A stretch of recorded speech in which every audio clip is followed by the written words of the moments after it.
History is often told by the victors, and the story of early Islam is no exception. In the traditional narrative, Abu Bakr stands as a monumental figure, a man of unwavering loyalty and the Prophet Muhammad's closest companion. From the moment they fled Mecca for Medina in 622, a journey known as the Hijra, Abu Bakr was by Muhammad's side. For the next 10 years, a critical decade in the formation of the Muslim community, he served as a key advisor. He was a man Muhammad turned to for counsel, a wealthy merchant whose resources helped sustain the fledgling community in its earliest, most vulnerable days. Their bond was personal as well as political, cemented by the marriage of Muhammad to Abu Bakr's young daughter, Aisha. This close relationship placed Abu Bakr in the inner circle of power, a position of immense trust and influence that would shape the future in ways no one could have predicted. Despite his constant presence and advisory role, Abu Bakr's public functions during Muhammad's lifetime were surprisingly few. He was not a military commander in the way that others were, nor was he known for delivering public sermons that moved the masses. His influence was felt more behind the scenes, in the quiet conversations and strategic discussions that guided the community's path. He was a steady hand, a source of stability and practical wisdom. While other companions gained fame on the battlefield or through their scholarly knowledge of the new faith scripture, Abu Bakr's contribution was more subtle. He was the anchor, the reliable friend who provided support and counsel away from the public gaze, a role that was foundational to the new society being built in Medina. The relationship between Muhammad and Abu Bakr was one of deep personal connection, a friendship that predated the revelations of Islam. They were men of the same generation from the same city, who understood each other's world. This long-standing bond gave Abu Bakr a unique status among the companions. He was not just a follower, he was a partner in a grand, world-changing project. His role was less about charismatic leadership and more about quiet, steadfast support. He was the man Muhammad could rely on implicitly, the one who had shared the danger of the escape from Mecca, hiding together in a cave as their enemies searched for them. This shared history created a powerful foundation for his position as the Prophet's most trusted advisor in the new capital of Medina. This decade, from 622 to 632, was a period of immense transformation. The small band of believers grew into a powerful political and spiritual force that would soon control the entire Arabian Peninsula. Throughout this time of rapid change, Abu Bakr remained a constant figure at the center of it all. He witnessed the community's struggles, its victories, and its internal challenges. His advice helped navigate treacherous political waters and solidify the new state. While his public profile was limited, his proximity to the Prophet gave him an unparalleled understanding of the vision for the community. It was this deep, 10-year apprenticeship in leadership, served at the side of Muhammad, that positioned him to take the reins when the unthinkable happened. For most of the decade in Medina, Abu Bakr's role remained largely private, confined to the advisory circle around the Prophet. However, in 631, a year before Muhammad's death, this began to change. Muhammad entrusted him with a significant public responsibility, to lead the annual pilgrimage, or Hajj, to Mecca. This was not just a ceremonial duty, it was a powerful political statement. Mecca, the city that had once persecuted and expelled the Muslims, was now under their control. The Kaaba, the ancient sanctuary at the heart of the city, had been cleansed of its idols, and the pilgrimage was being reclaimed as a purely monotheistic ritual. To be chosen to lead this momentous event was a sign of immense favor and trust from the Prophet. Leading the Hajj was a complex task. It involved managing thousands of pilgrims, ensuring the proper performance of all the rituals, and delivering key proclamations on behalf of the Prophet. Abu Bakr's leadership of the 631 pilgrimage marked a pivotal moment, signaling a shift in how the community perceived him. He was no longer just the quiet advisor, but a figure capable of representing the Prophet on one of the most important stages of Islamic public life. This appointment demonstrated his administrative capabilities and his deep understanding of the religious rites that were central to the faith. It was a public test of his leadership, and by all accounts he performed it with competence and dignity, reinforcing his status within the community's hierarchy. This appointment was highly symbolic. The Hajj was a cornerstone of the new faith, one of its 5 pillars, and leading it was a role reserved for the highest authority. By delegating this task to Abu Bakr, Muhammad was effectively showing the community that he was a man who could be entrusted with the most sacred of duties. For the many tribes and individuals gathered in Mecca for the pilgrimage, seeing Abu Bakr in this role would have left a lasting impression. He was the face of the Prophet's authority, the one who spoke and acted in his name. This public elevation was a crucial step in preparing the community, whether intentionally or not, for a time when Muhammad might no longer be with them. The successful leadership of the Hajj of 631 added a new dimension to Abu Bakr's public persona. It was his first major, independent public function, and it placed him squarely in the spotlight. Before this, his influence was known mainly to those in the inner circle in Medina. Now, his authority was demonstrated to a much wider audience from across Arabia.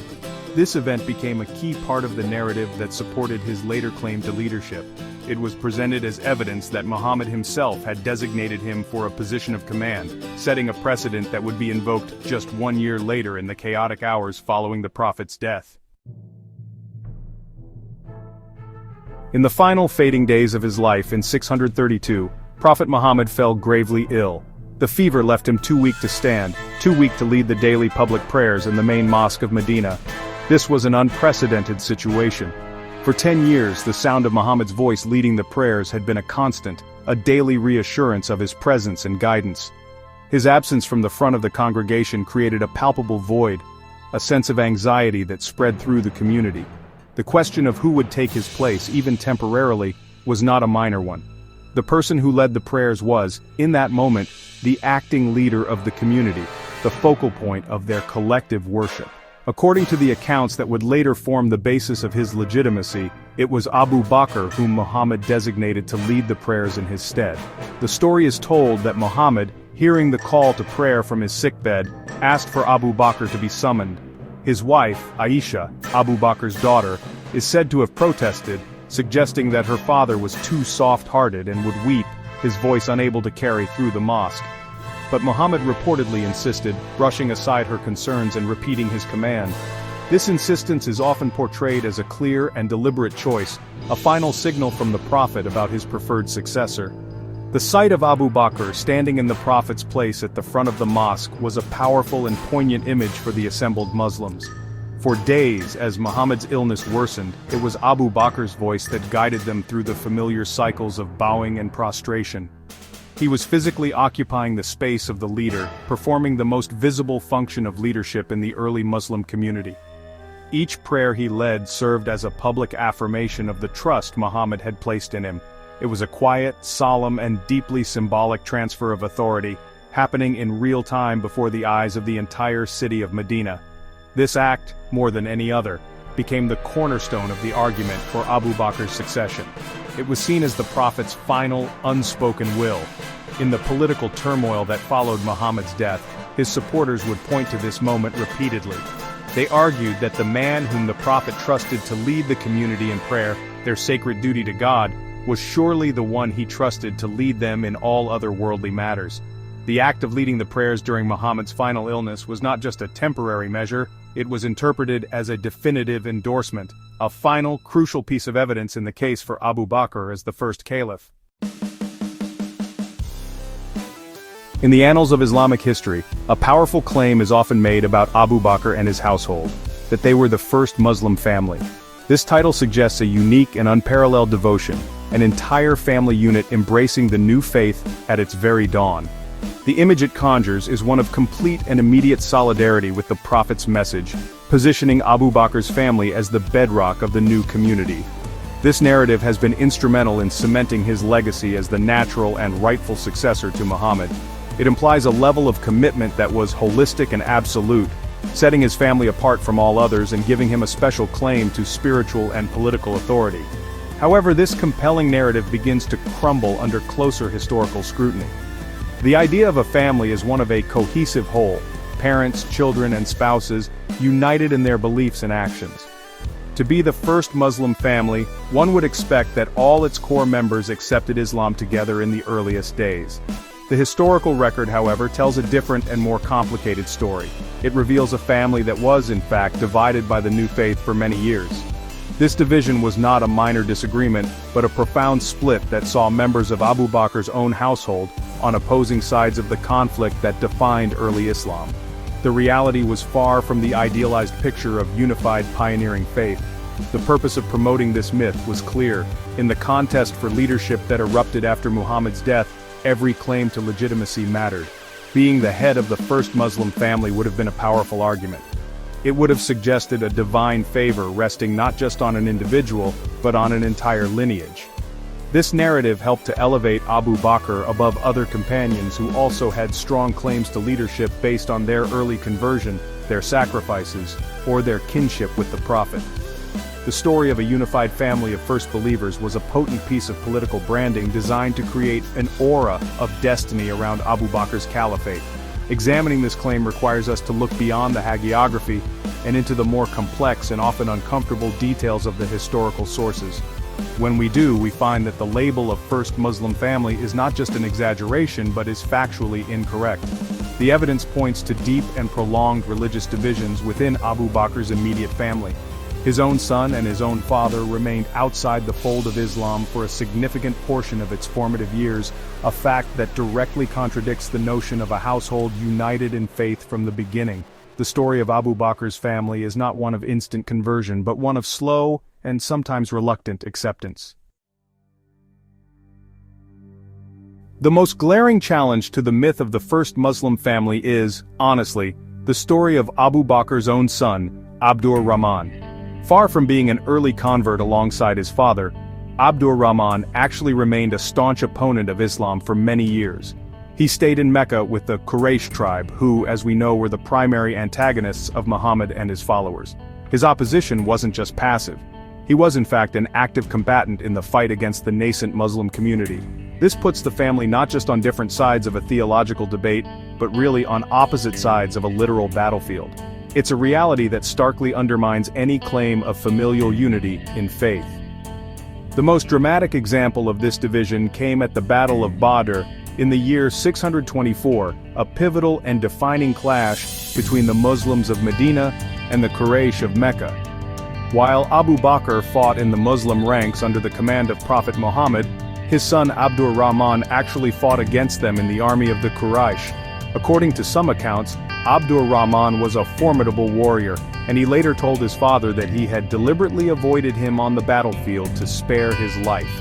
This anecdote, while highlighting a lingering familial bond, also really underscores the profound chasm that separated them.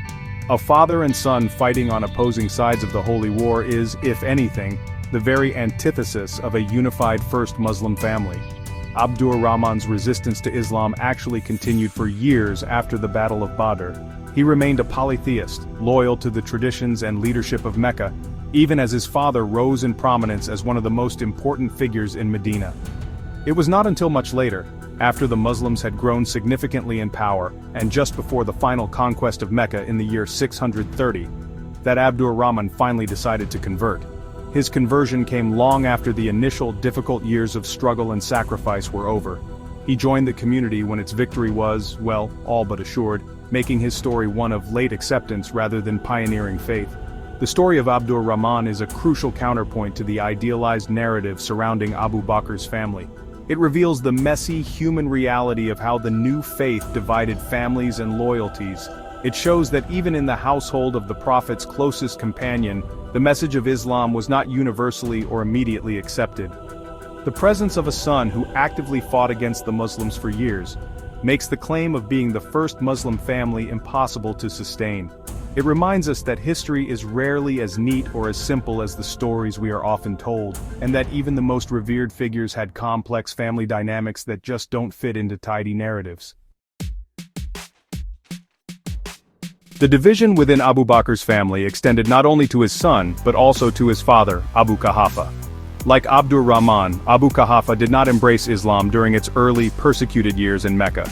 He was a well-known figure in the city, an elderly man who held on to the ancestral traditions of the Quraysh. While his son was risking his life and fortune for the new prophet, Abu Quhafa remained firmly rooted in the old ways. He lived in Mecca, the very heart of the opposition to Islam, and showed no inclination to follow his son to Medina, or to accept the faith that his son so passionately advocated. This generational divide is another significant piece of evidence that, honestly, contradicts the first Muslim family claim. Abu Quhafa's conversion to Islam came very late in the story, only after the complete and final victory of the Muslim forces. In the year 630, when Muhammad marched on Mecca with a massive army, and the city surrendered with little resistance, the old order of the Quraysh crumbled. It was only at this point, with Muslim authority firmly established and the old polytheistic religion defeated, that Abu Quhafa finally accepted the new faith. According to historical accounts, the elderly and blind Abu Quhafa was brought to the Prophet by Abu Bakr himself. It was a moment of personal triumph for Abu Bakr, but it also highlights how long his own father had held out against Islam. The circumstances of his conversion are telling. It was not a conversion born out of deep spiritual conviction during a time of trial, but one that occurred in the context of a major political and military shift. When the entire social and political structure of Mecca was transformed overnight, holding on to the old beliefs became untenable for many. Abu Quhafa's acceptance of Islam was part of this wider societal capitulation. For the patriarch of the family to convert only after the conquest of his city, nearly 2 decades after the Prophet began his preaching, makes any claim of being the first Muslim family entirely untenable. The head of the household was, in fact, one of the later converts. The stories of both Abu Quhafa and Abdurrahman paint a picture of a family that was, really deeply fractured by the religious revolution sweeping through Arabia. Abu Bakr's personal journey of faith was not shared by his closest male relatives for many years. His father and son represented the old guard of Mecca, the very society he had left behind. Their eventual conversions were a testament to the ultimate success of the Islamic movement, but their long-delayed acceptance fundamentally disproves the myth of a family united in faith from the very beginning. The reality was one of division, opposition, and eventual, rather than initial, acceptance. While the narrative of Abu Bakr's household as the first Muslim family is historically flawed, there is another family that holds a much stronger claim to this title: the family of Yasir.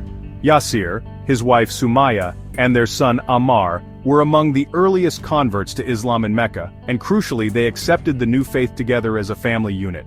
They were not from the powerful and wealthy clans of the Quraysh, like Abu Bakr. Instead, they were of humble origins, with little social protection. This made their conversion an act of immense courage, as they had no powerful tribe to defend them from the inevitable backlash that followed. Their story is one of profound sacrifice. As early and unprotected followers of Muhammad, the Yasir family faced the full wrath of the Meccan establishment.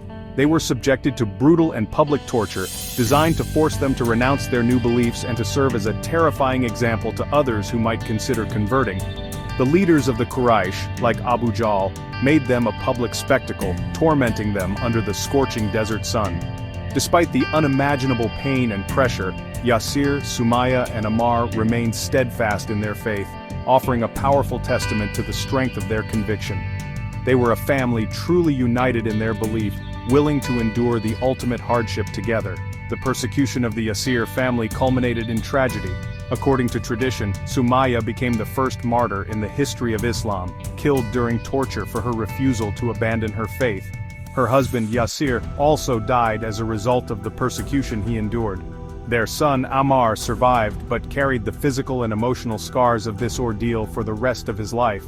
The story of their shared suffering and martyrdom stands in stark contrast to the story of Abu Bakr's family, which was divided by the conflict. The House of Yasir was not just the first family to accept Islam together. They were the first family to sacrifice everything for it.